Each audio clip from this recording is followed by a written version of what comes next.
It's time for Fort Worth Musical Moments. Join us now as Steve Markward takes a look at the music and the artists who made the city's vibrant musical legacy what it is today.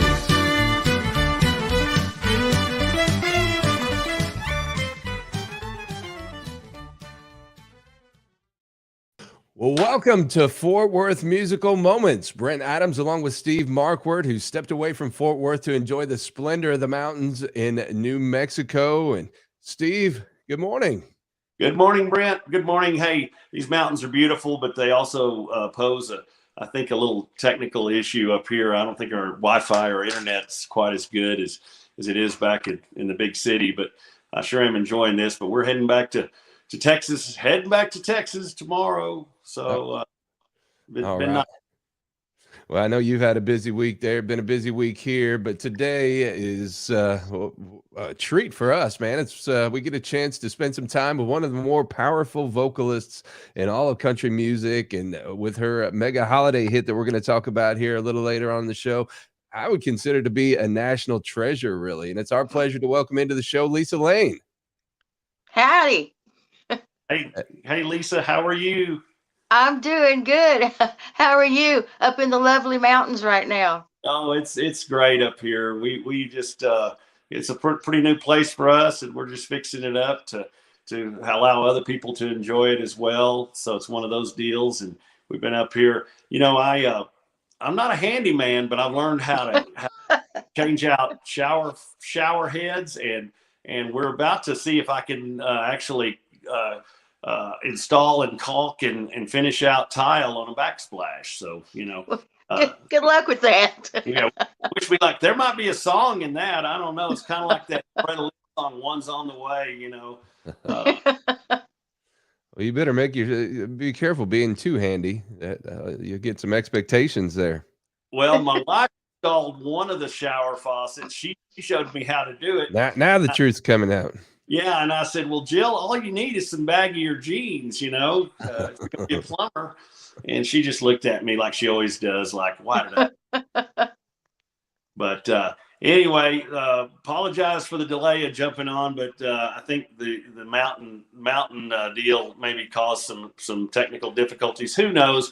Anything can happen in any level of show business. And but always, Lisa, we're so glad to have you on, and you have been on a fast track, I know, and of course your other half, Boo Miller, is living the dream right now as well. But is Boo at home right now, or is he on the road? He's on the road right now, somewhere in Georgia, I think. Okay. Yeah. So, somewhere in Georgia with Gene Watson, and that is so cool because Gene. For me, anyway, Gene is one of my favorite. I think my late father, may he rest in peace, his favorite song of all time was "Farewell Party," and oh yeah, he had asked, and Gene still sings the heck out of it. Oh my God, believe me. Yeah, if anybody hadn't caught Gene Watson lately, man, you're missing it because he puts on a heck of a show. You know, and he's funny too. Yep. But the neat thing is he's just normal people. I mean, he's just like your next door neighbor, you know, just normal fella. Yeah, that's what I gather from him. He's just down to earth, and it seems to me, you know, he's been doing this a long time, and I would imagine he's probably grateful to still be able to get out there and do it and sell a lot. Yeah. Because wherever he goes, pretty much sells out. So. Oh yeah, definitely. Well, Lisa, you've been on stage at the Grand Ole Opry, hosted the legendary Ernest Tubb Midnight Jamboree, played a lot of the historic DFW venues like Low Red's Longhorn Saloon, the Stagecoach Ballroom, and you spent a lot of time around Nashville and Branson, literally something you've been doing almost all your life, but your roots go back to Texas, Tyler, Texas. Tell us a bit about that. That's right. I was born in Tyler. We actually lived in Van, Texas, if anybody knows that. Like I said, born in Tyler and moved to Dallas. I think I was probably 2 when we moved to Dallas. So we grew up in Dallas, you know. And yeah, I'm a Texas girl. In fact, because I've lived in Tennessee and Missouri many years, I come back home and people say, are you from Texas? I said, of course I'm from Texas. And they say, but your accent sounds different. So it's a confused Texas accent right now, but that's okay. So yeah, I'm still from Texas, and I'm still Texan. You bet. Yes. Well, I understand you really started singing about age 4 and spent a lot of time with your father, who was a musician. Tell us a bit about him and the influence he had. Oh, big influence. We come from, all of us, from a long line of generations of musicians and singers, and that's just. And I always teasingly say, I mean, we're all musicians, we're all singers, and if if you're in our family and you can't sing or play something, then you've been adopted, and we'll teach you. But yeah, I mean, literally generations. So my dad played everything, but mainly played keyboards and saxophone and sang. And he had a voice like a mixture of Tony Bennett and Frank Sinatra, Right up sitting at the Steve's keyboards, alley. and it was just powerful. And that's That- just what we grew up with. that- So yeah, I started singing with my dad when I was 4 in Vegas. Wow. Just plopped me up on the piano and said, "Go." And I thought, well, okay. now you're talking about my kind of music, and not that, I mean, I love Western swing and country. In fact, one of the reasons I love Western swing so much is because it lends itself to that crooner style, because it's really jazz. That's true. Yeah. I spent about 4 years singing with a big band. We traveled around, oh, mainly North Texas. We made the front page of the Goldthwait newspaper one. It was a slow, but we did those reenacted those old USO shows and all that. But I learned a lot about phrasing and all of that just listening. I mean, all the way back to high school, my buddies would get in my car. You get in their car and they're listening to Led Zeppelin and Boston and all that. And get in my car and they're listening to Frank Sinatra live at Madison Square Garden. What in the world? But I've always loved that kind of music. So yeah, and if you can understand and learn the phrasing and listen to those guys and pick up on that, then you can do anything. Oh yeah, and pretty much. I like all kinds of music. I really do, and I love big band. Holy cow, I love big band music. Um, It's and better. There's nothing better than having that band behind you and you're out there. oh, oh yeah, and all you gotta do is open your mouth and sing. You don't have to put on a show except just sing. But that's fun. But yeah, I truly love all kinds of music, and I just you settle into what you're comfortable doing. I mean, you with the Western swing, mine's more country, a little country rock, but that's just what we are most comfortable with. But like I said, I love all kinds of music. Well, Lisa, you're a lot like Patsy Cline, and of course, we can talk about Patsy Cline later because I know that's a huge part of your life. But you're so much like Patsy Cline. Brent and I were talking, and you've got that voice that can cross over, and that style that can cross over into a lot of different genres. So that reflects your love of all different types of music. Oh yeah, yeah, definitely, and it's good for me because of that, because of the Patsy stuff, and because the oldies rock and roll, and growing up with the music I grew up with, uh, a lot of 70s pop and rock. You're thinking you sing along with it's what you do, and like you were saying, like Boston and stuff earlier, you think that's what we grew up with, so that's part of who and what we are too. It all adds up. It's all good. Yeah. Well, you formed your first band, Beaver Creek, just after high school and were a lead vocalist and bass player. Where'd the inspiration for that name come from? you know, my grandfather, my dad's dad, of course, another musician, he used to sing this song when we were growing up. And there actually is a true Beaver Creek, Texas, creek. And it was a kid's song. Way down yonder on Beaver Creek, sing song, kitty, can you call me? And of course we learned it as kids, and it was just a goofy little song. And then my friend Marcia, she and I started the Beaver Creek band together, and she said, "Well, let's call it Beaver Creek." And I thought, okay, and it stuck. And the But rest, yeah, rest that was was our history. first band. And I understand that it was through those experiences that's when you caught the eye of the legendary Vince Vance and the Valiants. You know, I it, how do I put this? We didn't catch his eye, Ah, but I was in college. You know, I was studying to be a voice major, and I had a very good friend, Susan, and and very sweet, beautiful singer, and a beautiful young woman. And and I at the time I was, playing with my country band, and she said, "I think I'm gonna go audition for Vince Vance and the Valiants." And I thought, hold on, the only Vince Vance and the Valiants I knew were from the '70s, and right. that was the kind. If you were a girl, you certainly didn't show up by yourself to their shows. They were very, very, very, very, very risque. I mean, very risque. And you went with, bodyguards, and you didn't get anywhere near the stage, especially if you're a girl. And I thought, oh God, no, I can't let her do that. I can't. And she said, "You want to go with me?" And I thought, yeah, let me go with you. I was just going to be there to protect her back. And we met Vince, and she sang for, of course, he loved her voice. And she said, "Why don't you sing too?" And I thought, oh, okay, fine, So we both ended up making the band. And but see, he was trying to change, and he did change the band from being extremely risque to he said, to being a more family friendly band, and playing, fairs and festivals and things like that. And that's exactly what he did.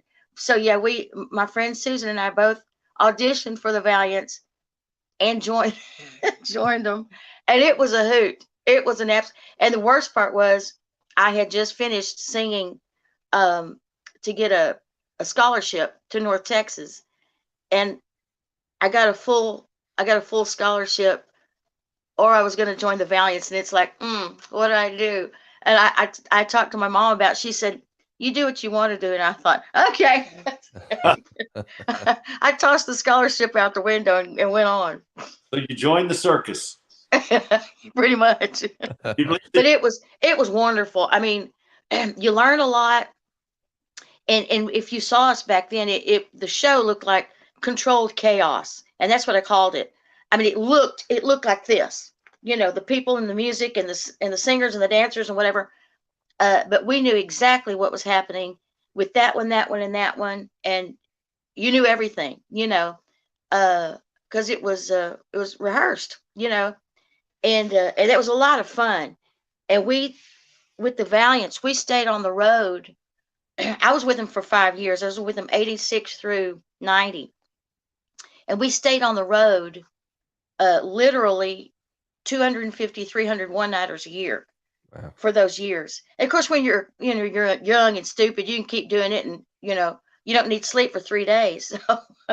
um, but it was a lot of fun, and you learned a lot. And you met so many people, so many uh, people that you grew up listening to on the radio, and you're like, oh my gosh, oh, there's so and so, there's so and so. It was phenomenal. And I then the understand. Christmas song came along. And I understand that that group was really formed in the early '70s as kind of, like a Sha Na Na type group, and it just kind of everything just kind of mushroomed from there, didn't it? It did, yeah. And like I said, they were Shauna Na gone bad in the '70s. Lisa, do you remember a band called Boley and Wilson? I remember the name. I don't think I ever saw them. They were kind of of what you're talking about, of a big floor show thing, but they took it to a much more of an extreme. Because I caught you guys. I don't know if you were part of that band or not. I can't remember. It was sometime in the '80s, maybe, and possibly you were there.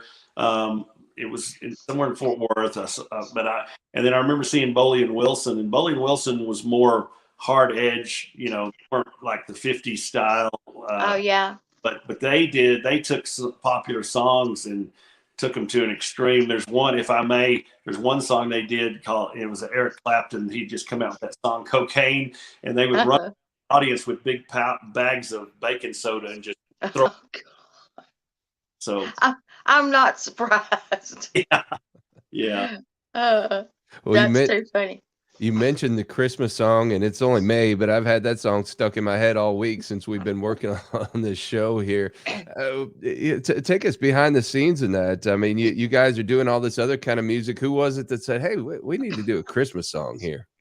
The guitar player at the time, Troy Powers, he was we just he wrote. He told me, he said, uh he had written most of it. He wrote, I bet, 98% of it. Vince really only wrote a line or two. Um, and he said it was basically just going to be a song for us to sing at Christmas shows. Just something that was attached to us, and that's it. Nothing spectacular was planned. You know, it wasn't planned to record or anything like that. And one day they had it they had it basically written, and we were in Effingham, Illinois. And we very, like I said, as you can tell, we very rarely had a day off. And we actually had a day off. And the other two girls, because there was always a three-girl group songs that we did, as well as many other songs with the Valiants. But the other two girls wanted to go shopping. And I hate to close shop. I hate clothes shopping with every fiber of my being. But they wanted to go. So I stayed at the hotel, and Troy and Vince said, "Well, let's go to the room, the showroom in the hotel where we were going to play that night, and we'll just kind of rehearse the song and kind of see how we feel, and then and get a feel for it." And normally on new songs, the three girls that were singing, there was one girl who was uh, singing harmonies was not her strong suit. She could. So if it was a new song or something we weren't going to do very often, we just let her have the melody, and the other two, the other girl and I would do the melodies. I mean the harmonies. And but they weren't there. So Troy handed me the words, and he goes, "I don't really have an idea how we want it to go. Not really. And I know it's going to be in a 6/8." And I thought, okay, well, we'll just kind of feel our way through it, right? And so the band was playing, and so what you hear is me. What you ended up hearing is me reading the words and my interpretation of how the song should go. And it went from there, and it just fit very quickly. And the girls came back. They said, "Oh, that's great. We'll sing backup." So, and once again, we didn't think anything about it. And so we did it that night. "Oh yeah, that's fine. That's great." And then a couple of weeks later, we did it every night in shows just to rehearse it. And probably a couple of weeks later, maybe 3 weeks, I don't know. We were playing somewhere else, and some guy in the audience said, "You need to go to Nashville and record that right." And we thought, why would we go to Nashville? We're a 50s and 60s rock and roll show band. So this guy actually paid for us to fly to Nashville and record it, and that was it. That's it in a nutshell. And the musicians were Nashville studio musicians, and it was me and one other of the Valiantettes, because one of the girls was sick, so they flew her home. But it was me and one other girl, and that was it. This only Valiants on the recording. And Yeah. and the rest is history. And that story, the whole song really took on a life of its own here. And It- released in 1989 and appeared on Billboard's country singles chart 6 times in the 1990s, going as high as 31. And it's also been recorded by Leanne Rimes, Sammy Kershaw, and Kelly Clarkson. But your version is one of the top 5 most requested Christmas songs of all time. yeah. Like I said, I tell people it's a fluke, but I guess it was meant to happen, and we'll take it. And Well, then it's a great song and great vocals on your part. I mean, you just knock it out of the park. Tell us about, and Brent, I may be getting ahead of us. Forgive me if I am, but the video, the official video, why aren't you in that video? I am very, very, very, very, very briefly. Of course, that's my voice you hear, Yes. but I'm in it, and my hair was bleach blonde. and I'm behind a counter wearing a blue sweater, and we're showing Vince, I think, bottles of perfume or something.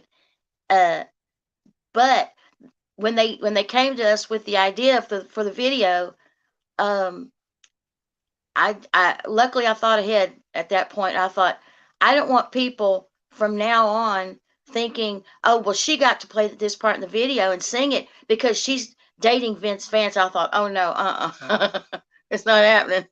So and I'm glad I did. Yeah, makes sense. So that's why I'm not the girl in the video, Well, because I didn't you want people thinking I was dating Vince. Okay. well we No.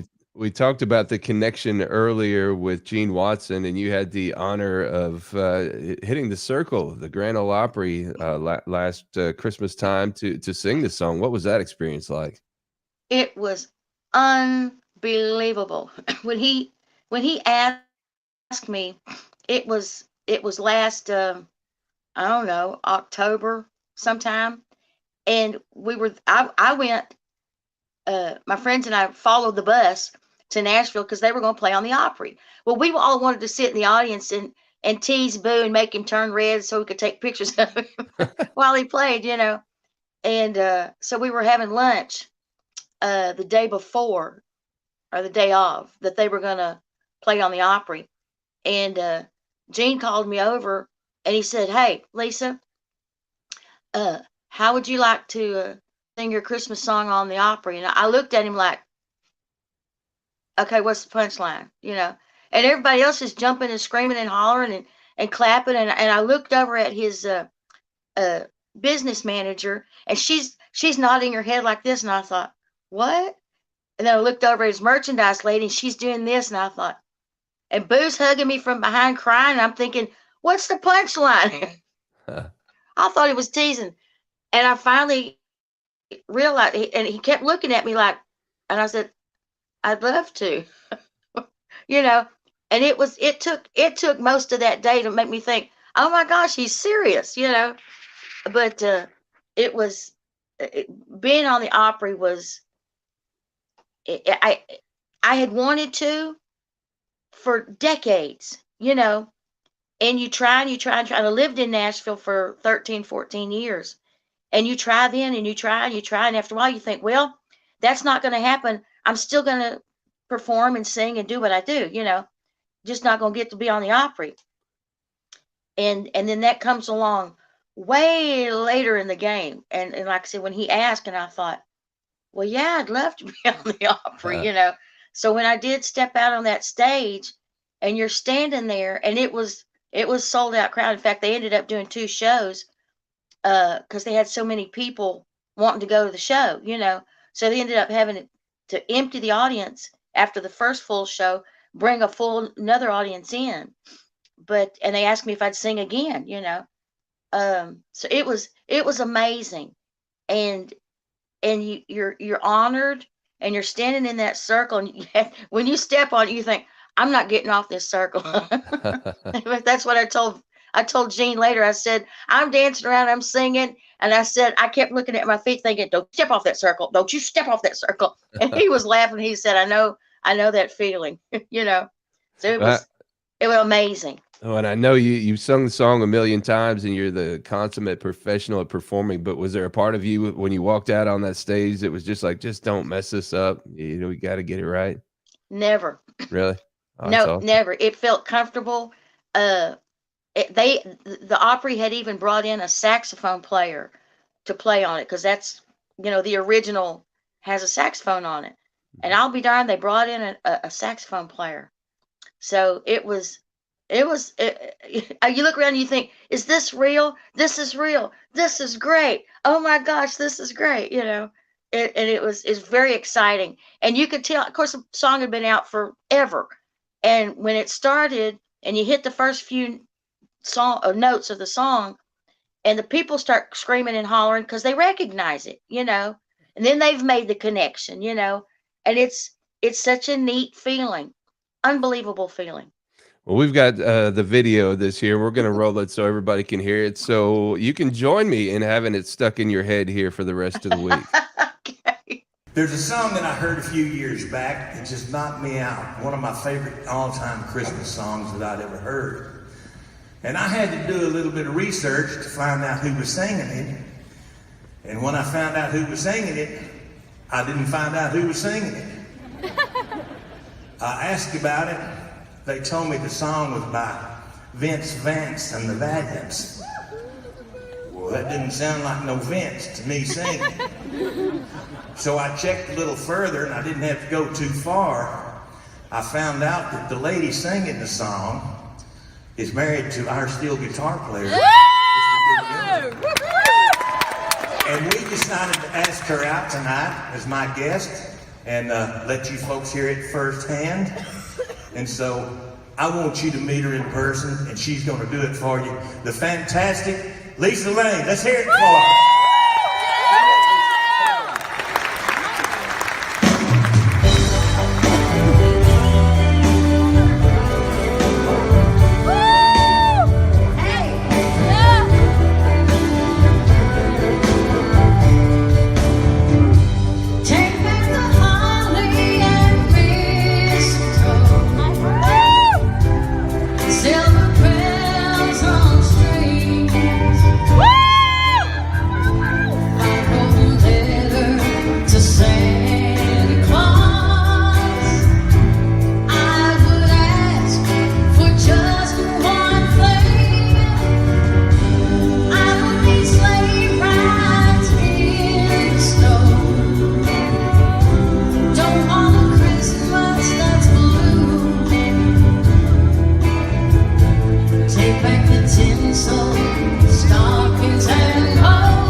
You owned it.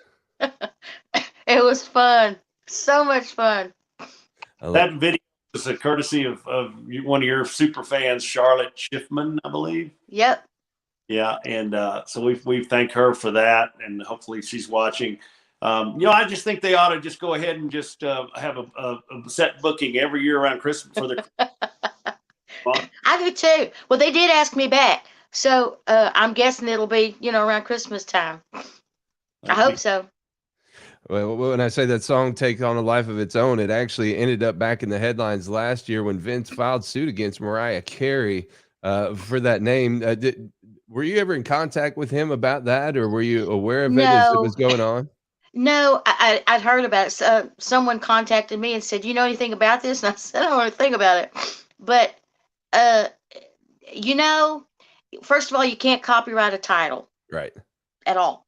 But and it is a little strange because we were on a nobody label.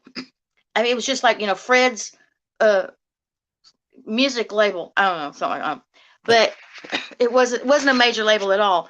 But it just exploded the music scene.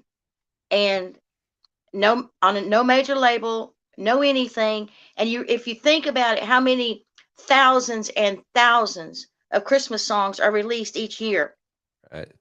And it, like I said, it just plowed through immediately.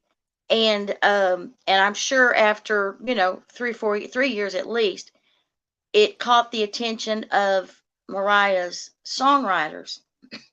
Mariah didn't write anything. Well, she used Right. to, but she doesn't anymore. She's got songwriters, and then she puts her name to it. But um, it caught the attention, and they thought, look, this is done really well, and no one knows who these people are. So they took the idea Right. and the title, and if you watch her video from that, she's dressed in real 60s outfit and the go-go boots, and I'm thinking, so you got the feel of it, you got the idea of it, you got the title for it. They stole what they could, Right. but they didn't steal the song, Right. and unfortunately for us, they were on a super major label, and she had millions behind her Right. pushing it. So it is what it is, but it's been played into the ground, and people are like, we don't want to hear Mariah. We'd rather hear the Vince Vance. All I Well, want, in which addition to is fine. that, you can also be thankful they're not making memes out of you these days. That's right. That's right. Or my personal favorite,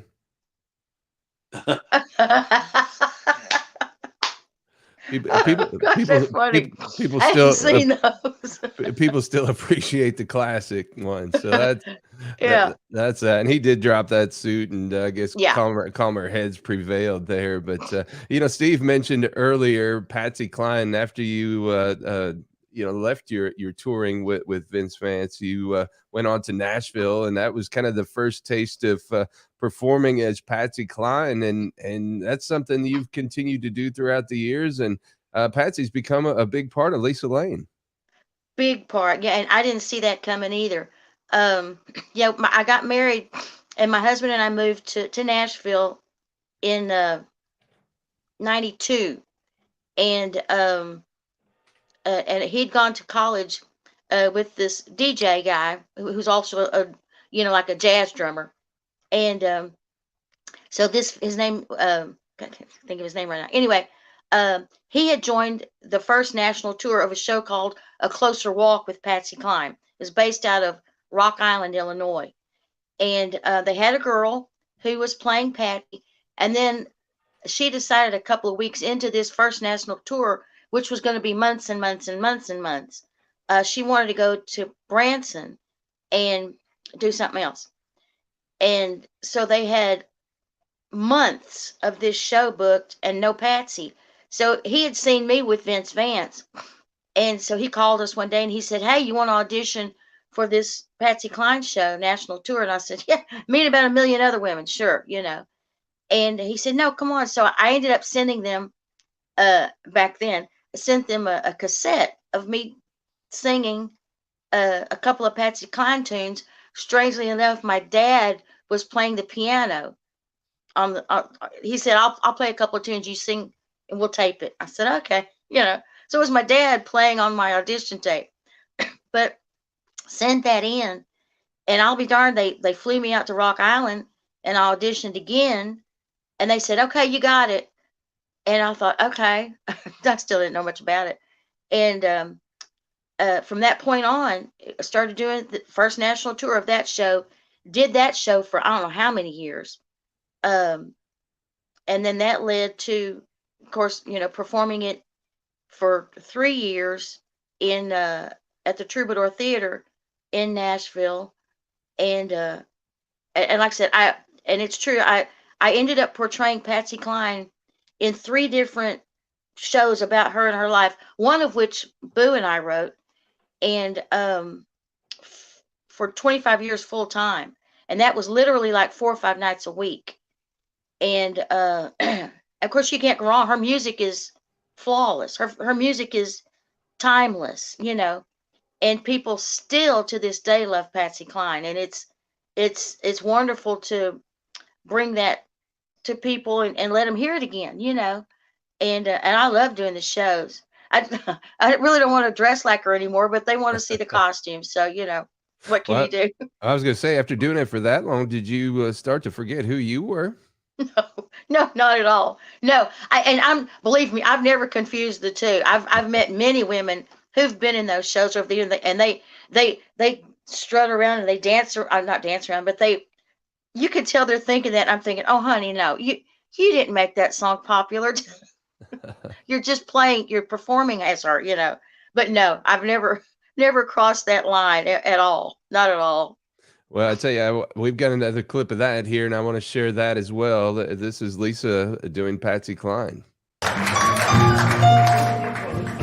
You folks sing along. I know you know this one by now.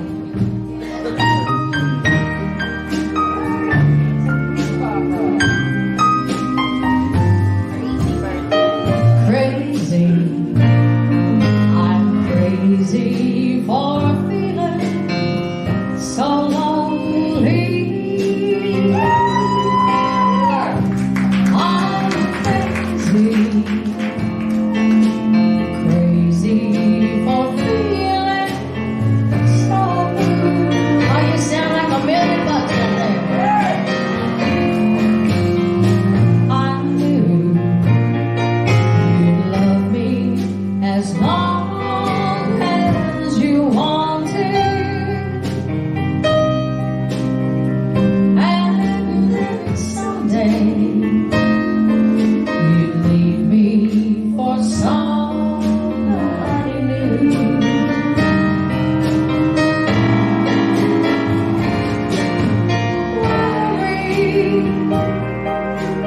Why do I let myself worry?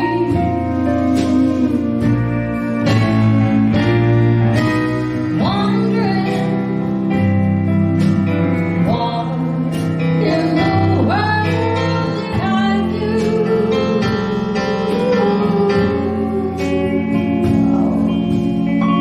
Crazy for thinking that my love could hold you. I'm crazy for trying, and crazy for crying, and I'm crazy for loving you. Crazy for thinking that my love could hold you. I'm crazy for trying, and crazy for crying, and I'm crazy for loving you.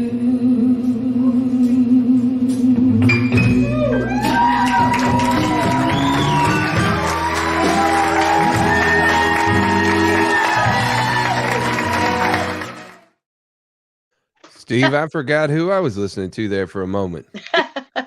I've seen, I don't know, probably half a dozen Patsy Cline tribute people.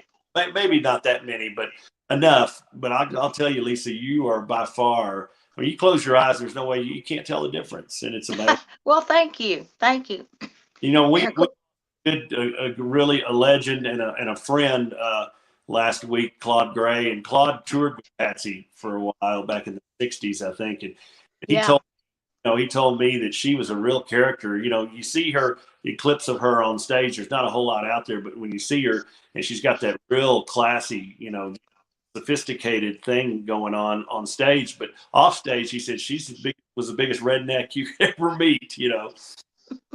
That's what I've heard. Believe me, when you've done this show and met so many people who knew her, or worked with her or whatever, you get that same story from everybody. I mean, they said she was um, serious about what she did on stage, but if you needed it, she'd give you the shirt off her back and cuss someone else who tried to take it. So that's you got to respect that, especially out of a woman. Back then, it's hard being a woman in this business anyway. It's difficult. uh it's like, climbing up a hill on your hands and knees over glass. But I can't even imagine back then, late 50s, early 60s, and someone who like her, who did such an amazing uh work of busting her way through a male dominated business, and doing very well at it. Right.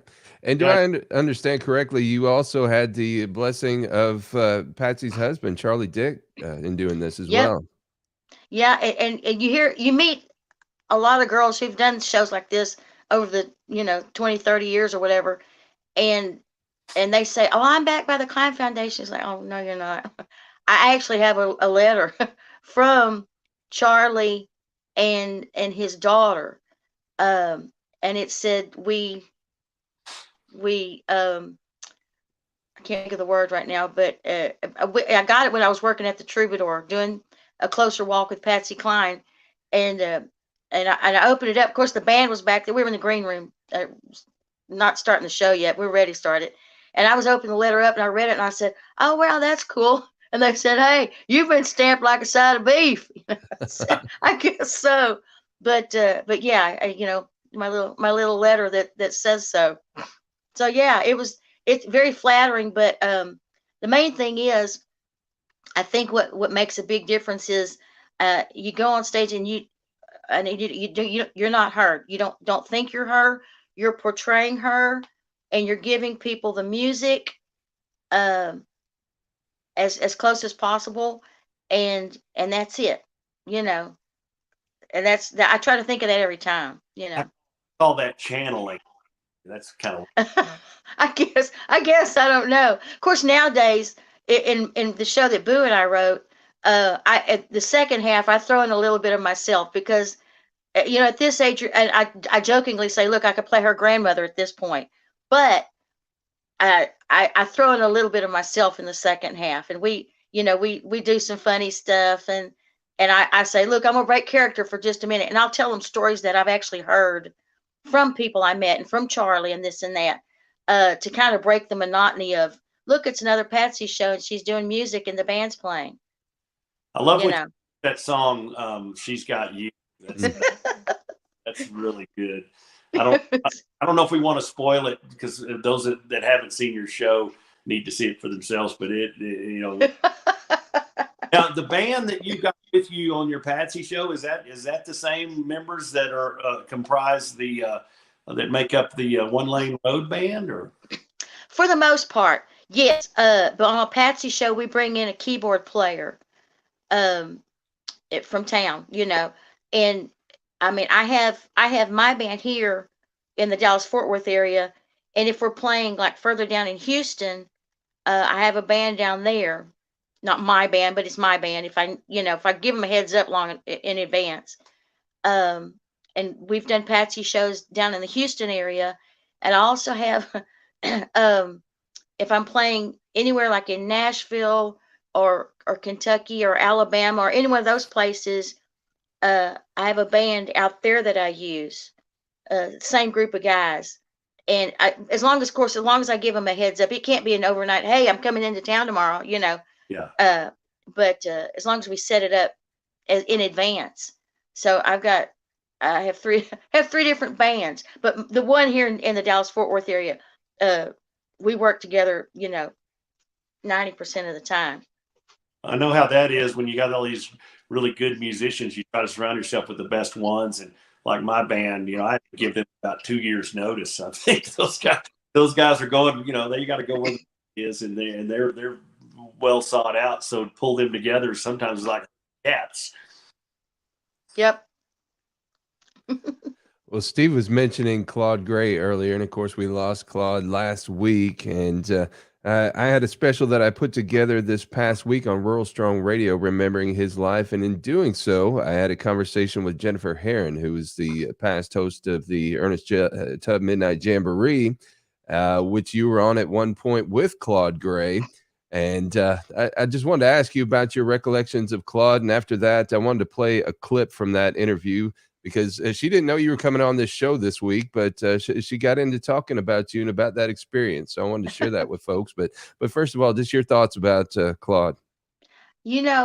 Claude was the epitome of country music, classic, upstanding, nice man, and he loved Boo so much. And of course, Boo, that was Boo's first road gig, when he was, I don't know, 17, I think.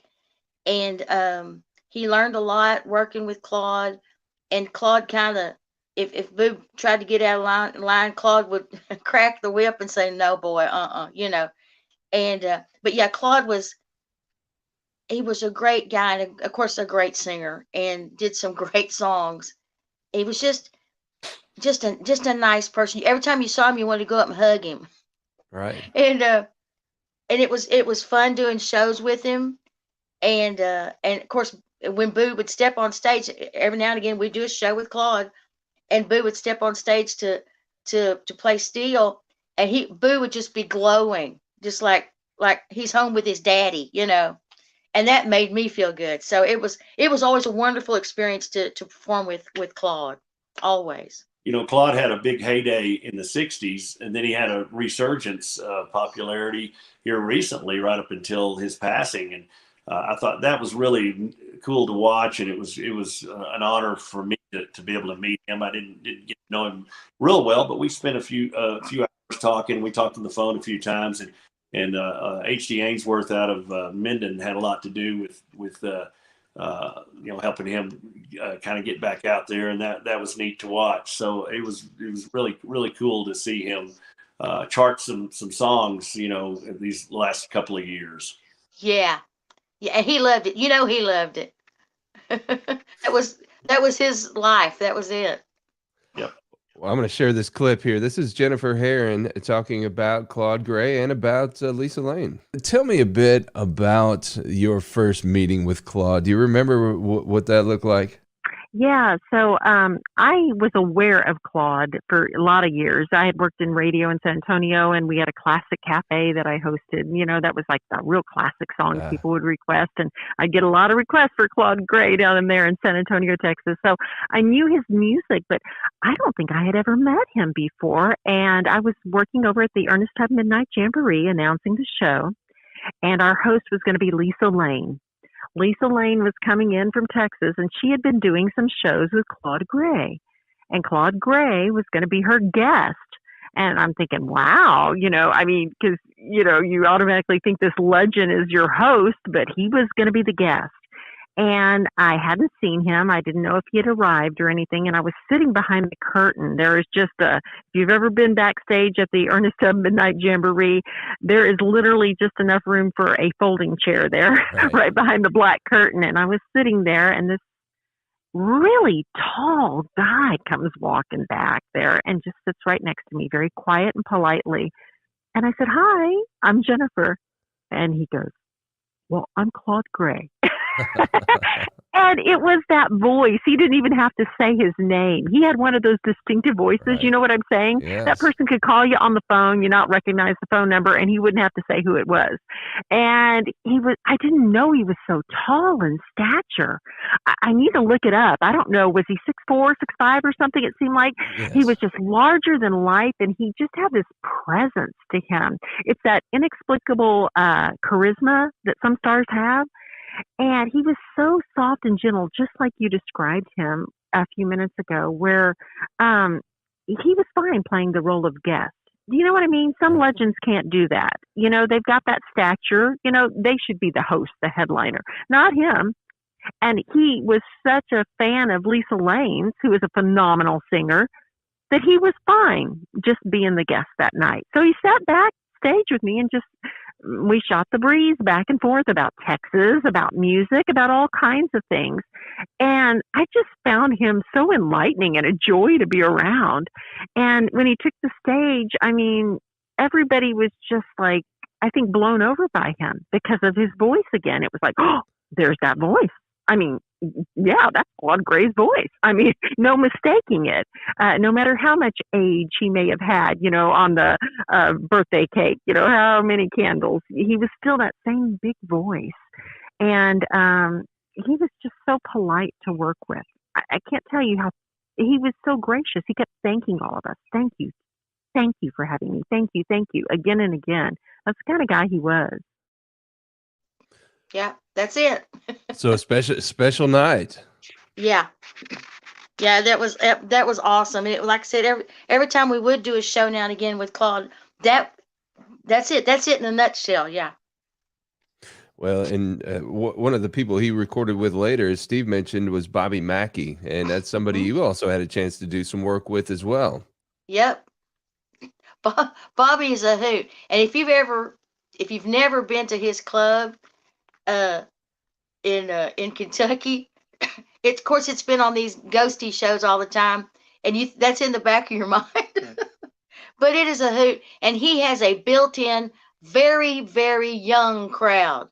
These are like college age people, and they rock the house.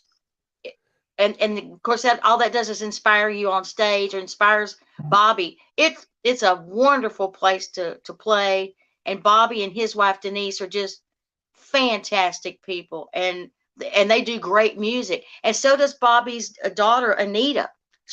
I love her singing. She sings country, and it's straightforward, and I love singing harmonies with her, and she's a great friend of mine because of all this. I met her through all that, and it's just a wonderful group of people to be around and play, and great club.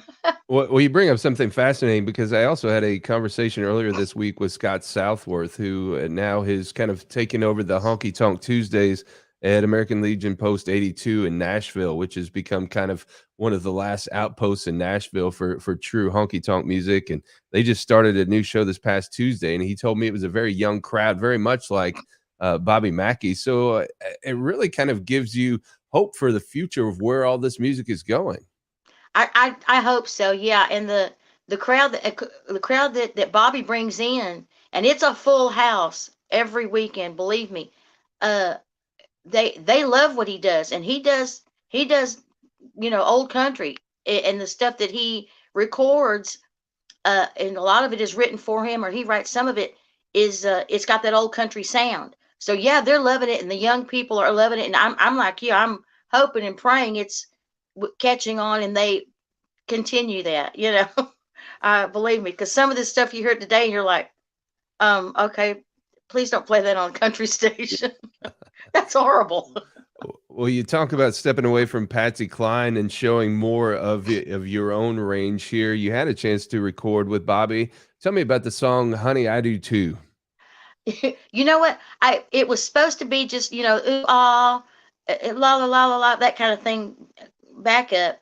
And we've got a studio here in Boo's Man Cave, and they sent us the tape, and we listened, and he said, well, do what it is you're supposed to do, because I'm playing along with it as we're listening, and he said, well, just sing what you're singing. We'll send them both copies.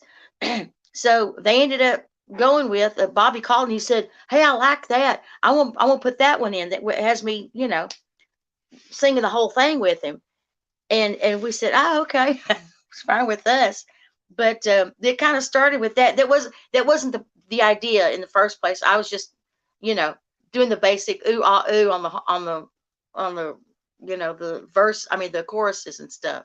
Well, I'm going to share this That was one the with idea. with everybody to give everybody some hope for the future of true country music here.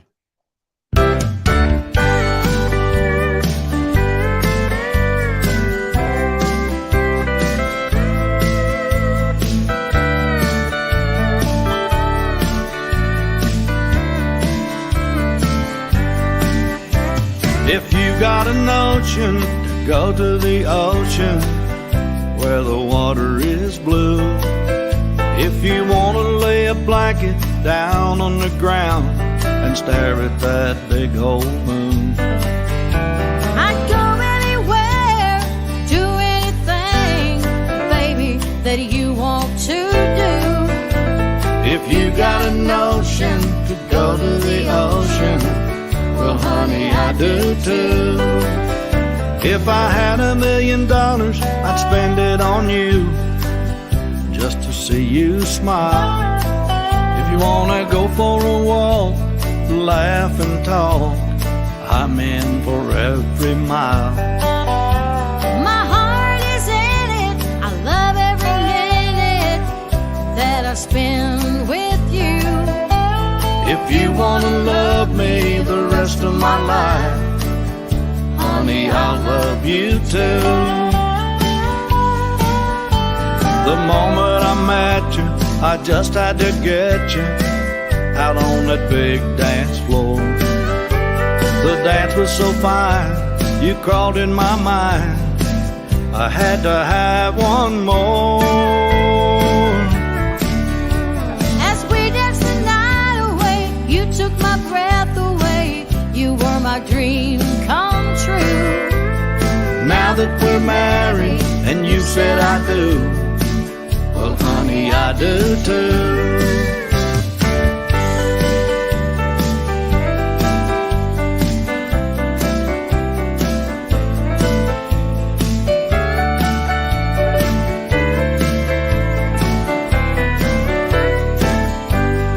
Now, if you got a notion to go to the ocean where the water is blue, if you want to lay a blanket down on the ground and stare at that big old moon, I'd go anywhere, do anything, baby, that you want to do. If you got a notion to go to the ocean, well, honey, I do too. If you got a notion to go to the ocean, well, honey, I do too.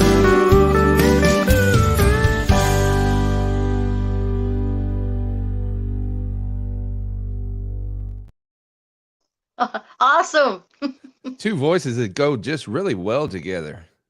I think so. It was fun. He's a great guy, and he comes up with some really, really great songs. Now, who wrote that song, Lisa? Offhand, I can't recall. I don't know. He gets a lot of stuff from some writers in out of Nashville, but I can't think of their names right now. That song topped just about every indie country you could see for quite some time after its release. I know it hit big. It's a great song. So what a great collaboration between y'all. Brent, you're only about an hour or so from Wilder. You need to get over there. Right. As a matter of fact, you know, I am. I'm about an hour and 15 minutes from his place, and we go by the exit for Wilder all the time, and I've not had a chance. And I talked to Bobby this week, and yeah, he was like, you got to get up here and do it. And I see him posting all the time on Facebook, and I see all these wild crowds. I'm like, I got to do it. Yeah, I got to get up there and do it. And I got to tell. It's fun.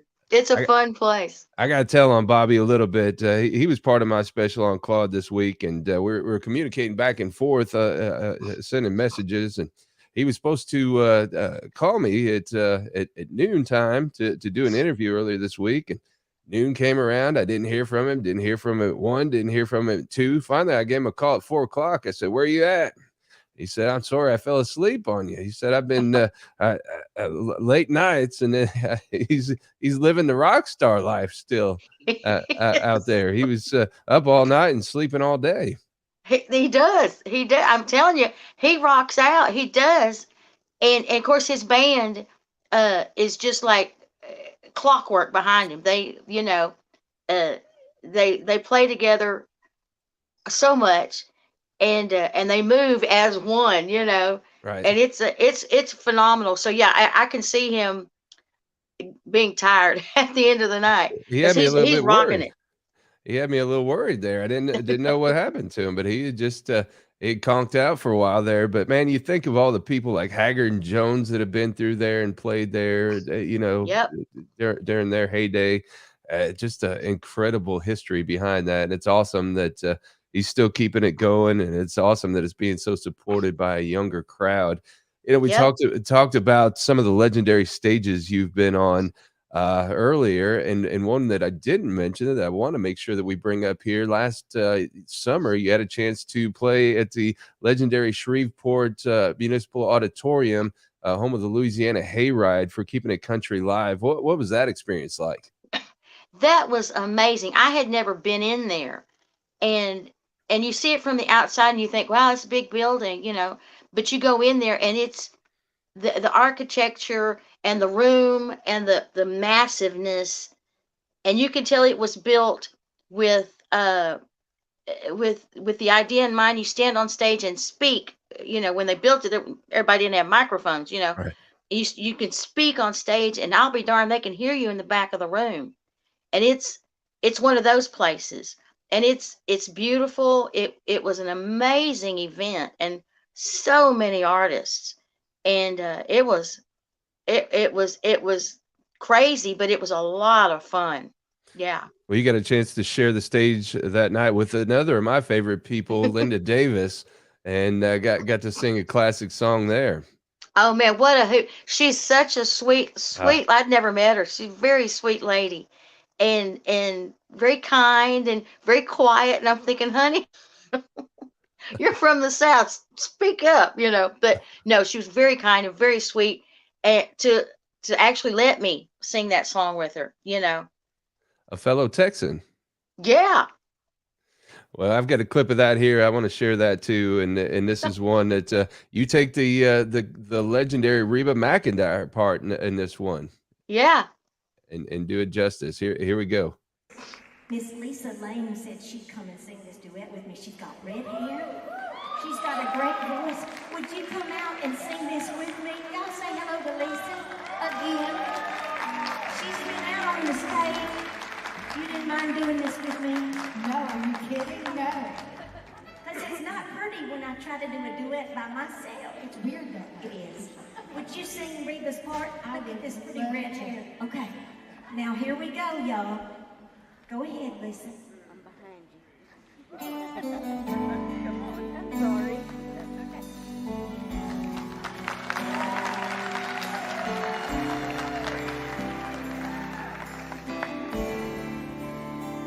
I've known about you for a while now. When he leaves me, he wears a smile now. As soon as he's away from me, in your arms is where he wants to be. But you're the one he rushes home to. And you're the one he gets into. I never see his face in the early morning light. You have his mornings, his daytimes, and sometimes I have his nights. But does he love you? Does he love you Like he loves me? like he loves me? Does he think of you Does he think of you when he's holding me? and does he whisper Does he whisper all his fantasies?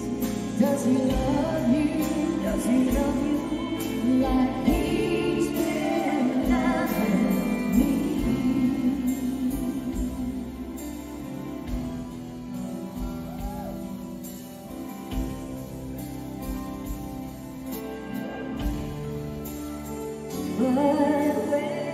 with me.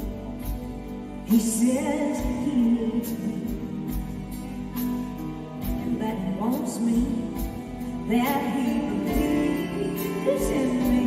And when I'm in his arms, oh, he swears there's no one else. Is he deceiving me? Or am I deceiving myself? Am I deceiving myself? Does he love you like he loves me? Like he loves me?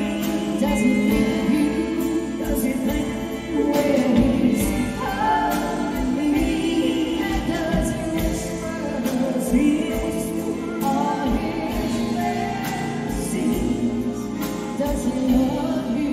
Does he love you like he's been loving me?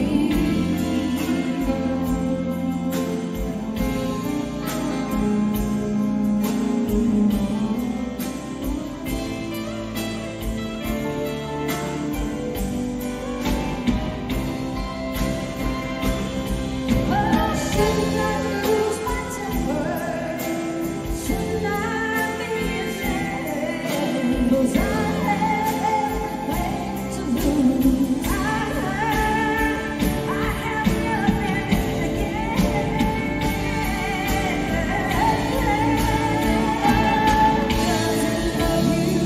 Does he love you like he loves me?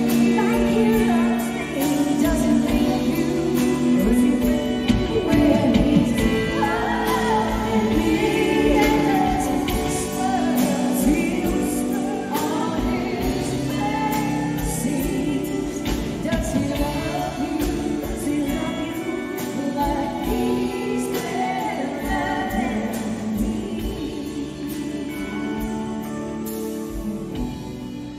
Oh, does he love you?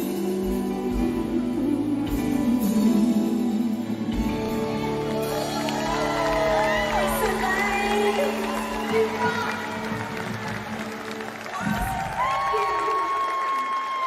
Thank you so much. I mean, That was fun. you guys look and sounded like you've been performing that together for 30 years. It's a great song. It's a lot. That was a lot of fun. Man. So, now you look at this phase of your career, what's on the horizon for you? Oh, who knows? I still do Patsy Cline shows. It's not as many, but I still do a lot of those. We have my band, um, and we play all over, and that's a lot of fun. And we, and then of course now with Gene and them, kind of helping opening the door for an Opry show now and again. You just never know. You never know what's going to happen. I mean, do you still have notebooks full of songs? Not a lot, no. I was writing music in college and just after college, but everything took off so quickly and so quickly with everything, music wise, that I haven't written songs in forever. I should get back to it, but no notebook full of songs right here. So you've gotten to know so many legendary figures in country music. What do you take away from those experiences that you've had along this journey? I'm grateful. The main thing is I'm grateful and thankful to God that I get to do and make a living doing what I love to do. That's it. And you meet lots of people, and 99.9% of them are wonderful, normal people. They may have, mega hits and have for the last 30 or 40 years, but they're just normal people. And you walk away thinking, wow, she was really nice. And you go on, and you keep that in the back of your head. Be nice, don't be snotty. There's no need for it. But the main thing is I'm grateful and thankful that I get to make a living doing what I love to do. That's the key. Yeah. That's the key to life. Find what to do and make a living doing something that that's what. Yeah. Well, we talked a lot about the artist, but we haven't had a chance to talk about Lisa Layne, the jewelry maker. That's right. Guys, I've got a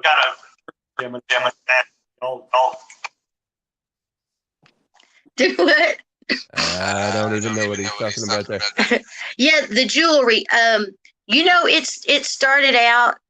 I was making jewelry just to wear on stage, and had some friends say, "Why don't you make some jewelry to sell?" And I thought, why would anybody want to buy any of this?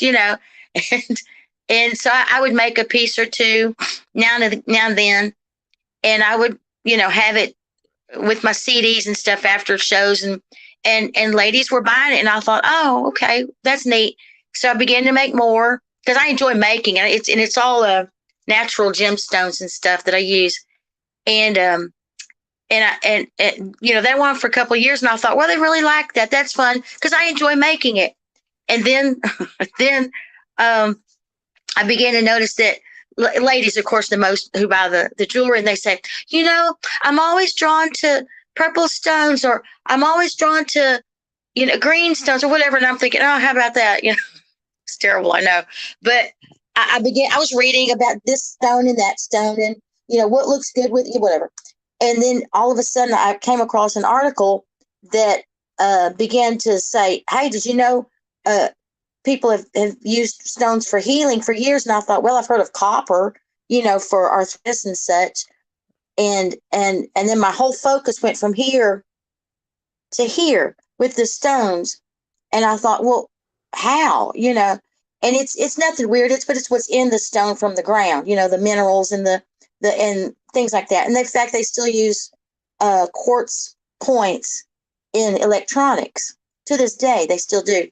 And they've used stones and metals for healing for over 6,000 years. It's mentioned in the Bible. It's nothing weird, And I thought, well, how about that? And so I began to study that and make jewelry with certain stones and saying, now look, if you wear this or you wear it around your neck or whatever, it's supposed to help with this and this and this. And I've tested them on many different issues, and 100% of the time they do what they're supposed to do. But if you don't need them for health reasons, they're just pretty stones to wear. It's either or. But I've worked with stones now and jewelry and holistic things like that for well over 25 years. And it's an amazing thing. On top of the fact that it's just beautiful stones, and I prefer the more natural look, but that's just me. But I enjoy it, and I bring to my shows. I bring a giant merch table along with my CDs and T-shirts and things. I have my jewelry out there. It's fun. Well, if folks want to see more of these creations or purchase them, where can they do that? Well, they got to go to I have a Lisa Layne jewelry page, Facebook. And of course, they can go to my Facebook page because I post a lot of what I make just on my page, which is Lisa Layne Stewart is my full name, Stewart. I just go by Lisa Layne because it's easier that way. But yeah, they can go to wherever they want and just send me a message, and if they like something or whatever. And most things that I post, strangely, they go very, very quickly. So if you see something you like, give me a heads up. But it's fun, and I enjoy it, and I wear a whole lot of what I make, and I enjoy it. It makes me happy. I can sit at my desk and create jewelry and things like that for hours, and I'll look up and I think, oops, look what time it is. I gotta go now. But I enjoy it, and people seem to like it. It's when you take it to shows, it's something neat along with the music that you bring. everybody's used to seeing CDs and things like that. And, but when you bring jewelry, it's like, oh, look, something different. So it's fun. I enjoy it. Well, you bring up the merch table. If people want to come out and see you this summer, where might they be able to find you? This summer, believe it or not, we've got lots of Patsy shows in August, I know of.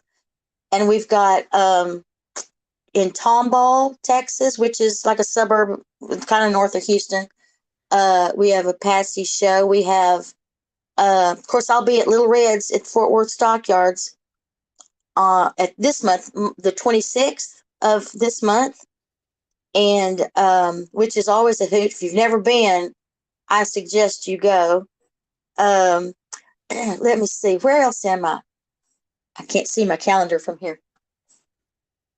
I can't see right now, but I always post on my Facebook page where I'm going to be, usually about 2 weeks in advance. So if you're thumbing through and see it, we always give you a heads up. Of course, it's on my website, lisalayne.com. And it's kind of here, there, and everywhere. I've got a couple of ladies who take care of all that junk for me because, as you can tell earlier, I don't do computers at all. Sorry, it just wasn't my thing. But so it's always posted on my Facebook page or my website. I know that. Well, I tell you, before we get out of here, I want to leave people with one more taste of your music. This is you solo. Here comes the loneliness. Tell us about this one. This one, it's been a while back we recorded it. My husband, Boo, he finds a lot of stuff that I record, and he says, you need to do this. And I think, and I listen to it a second time, and I think, oh, yeah. So he knows me. He knows my sound. He knows my style. He knows my everything. So he came up with this, and he said, let's record this. And we finally got to the studio to do it. And we haven't, I need to finish that whole project. I haven't had time, but, yeah, this is a good one. And we don't get to do it much, but it's a fun song. Here Comes the Loneliness. Fun song. That sounds terrible. Here Comes the Loneliness, but and it was written by a friend of ours, Splinter Middleton out of, Missouri. And, I think he and Leona wrote it. Leona Williams. Another great voice. Oh yeah. Well, here it is. Here comes the loneliness. Here comes the loneliness, right along with the emptiness. It's all over, I guess. He never said goodbye. Like a fool, it happens every time. One more way to lose my mind. I got his memory, that's all he left. Here comes the loneliness. Got a pain down deep inside I never felt before. Uninvited it came in as he walked out the door. There's a storm blowing in right now, that's all I see. And there's a tear on my face that's keeping me company. Here comes the loneliness, right along with the emptiness. It's all over, I guess. He never said goodbye. Like a fool, it happens every time. One more way to lose my mind. I got his memory, that's all he left. Here comes the loneliness.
never said goodbye.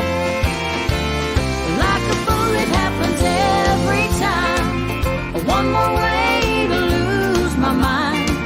I got his memory, that's all he left. Here comes the loneliness. I got his memory, that's all he left. Here comes the loneliness.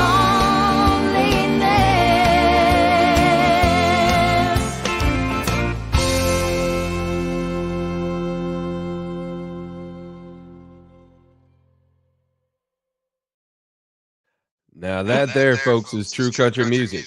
That's right. And I was hoping we lost that echo after that, because it seems like after the last video is when that echo started again.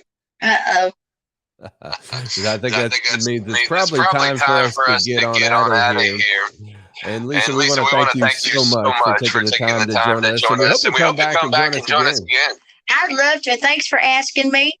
Steve, we missed you. Had a little emergency. Lisa, thanks for time with us. It's great to talk to you. Well, thank you. Thank you for all me and my even to the participating in a couple recordings and lending me fantastic guitars.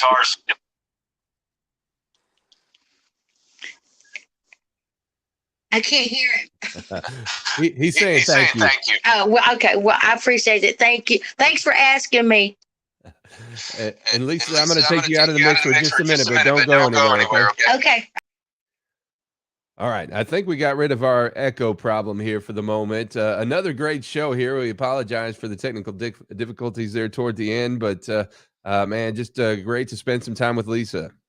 Yeah, and what I was saying, and I don't know if she can hear me now or not, if she's still out there in the periphery, but I just wanted to thank her. She and Boo have done so much and been so supportive of my music. I met them when I first started out a few years ago, and Boo, like I said in our preview, Boo was the steel guitar player on my first two albums, and then Lisa contributed some vocal harmonies and just killed it. And so I'm always very honored to have them be a part of my music and just really, really honored to be friends with them.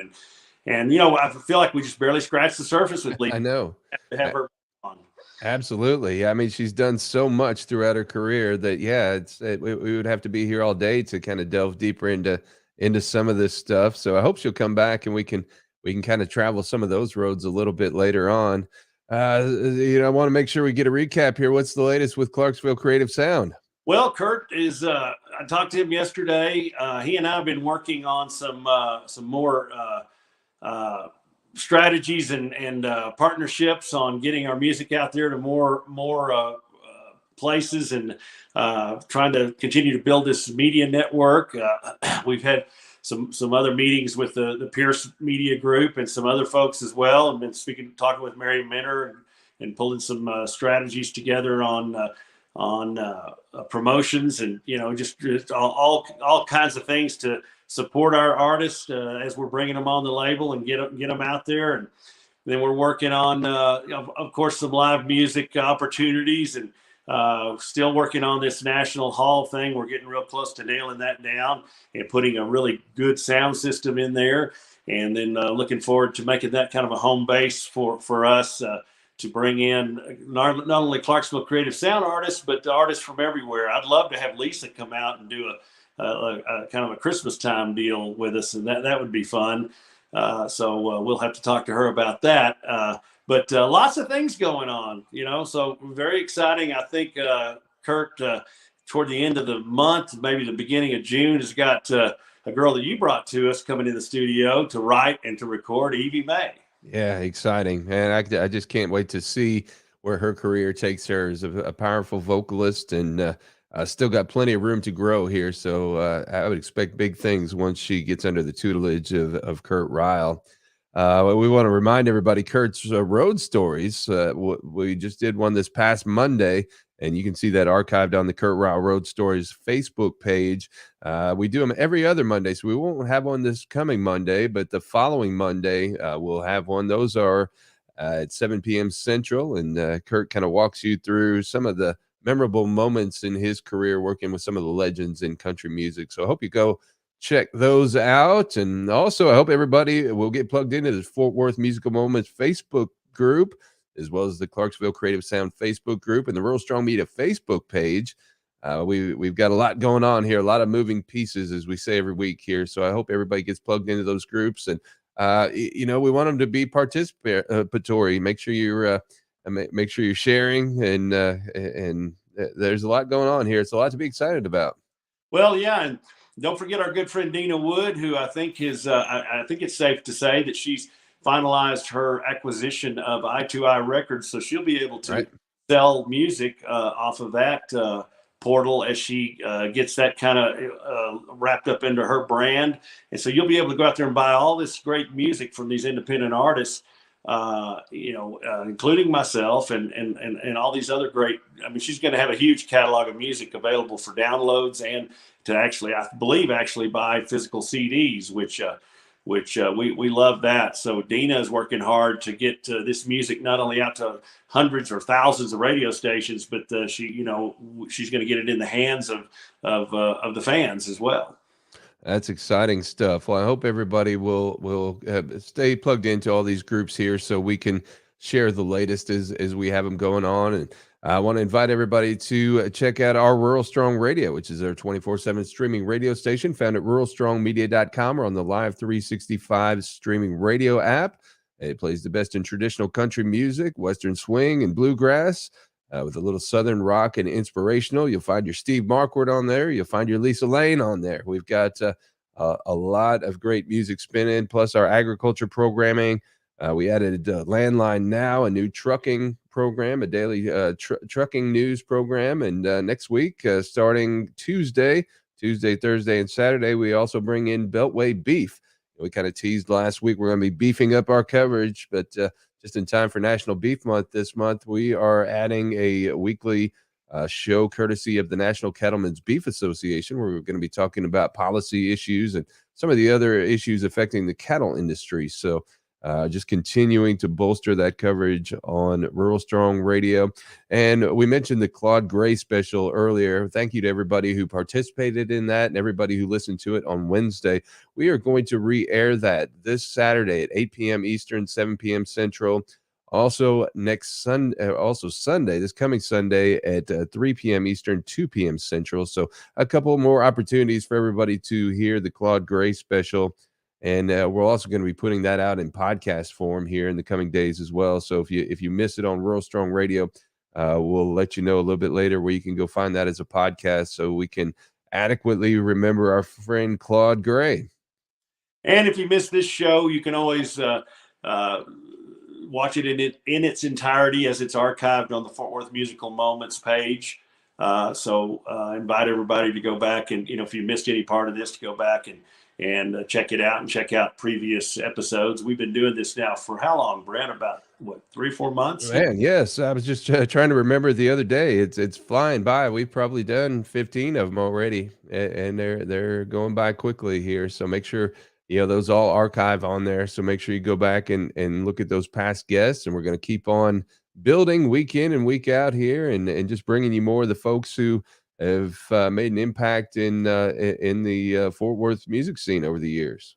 Yep, we'll be bringing on some new guests, and always got great ideas for people to bring on. If you guys have any ideas of who you might want to see on this show, please let us know. And just want to thank everybody for tuning in and kind of limping through the technical issues that we dealing with technology, and you got 3 different people in 3 different states. Sometimes that happens. So absolutely. Well, thank you to everybody who tuned in. We had a lot of people on here, and I'm sure we'll have a lot more catching the replay. So thank you to everybody. We hope you come back and join us again next Friday, 10 a.m. Central, for more Fort Worth Musical Moments. Steve, I hear your wife calling. I think it's time for you to get back to work. I believe so. We got to pack up and get ready to head back to Texas early in the morning, but I'm going to miss the mountain air, but ready to get on back and get back into some work on getting this music out there to more people. So I hope you have safe travels and a great week, and we'll catch you here again this time next week. Thank you, Brent. Goodbye, everybody. Thanks for tuning in. Excellent. So for Steve, and a special thank you to Lisa Layne, it's Brent Adams. Keep riding tall in the saddle. Join us again next week. Have a great week, everybody. You've been watching Fort Worth Musical Moments, a production of Rural Strong Media and Clarksville Creative Sound, copyright 2023. Please join the Fort Worth Musical Moments Facebook group and join us each Friday at 10 a.m. Central as we introduce you to another key figure in Fort Worth's musical heritage.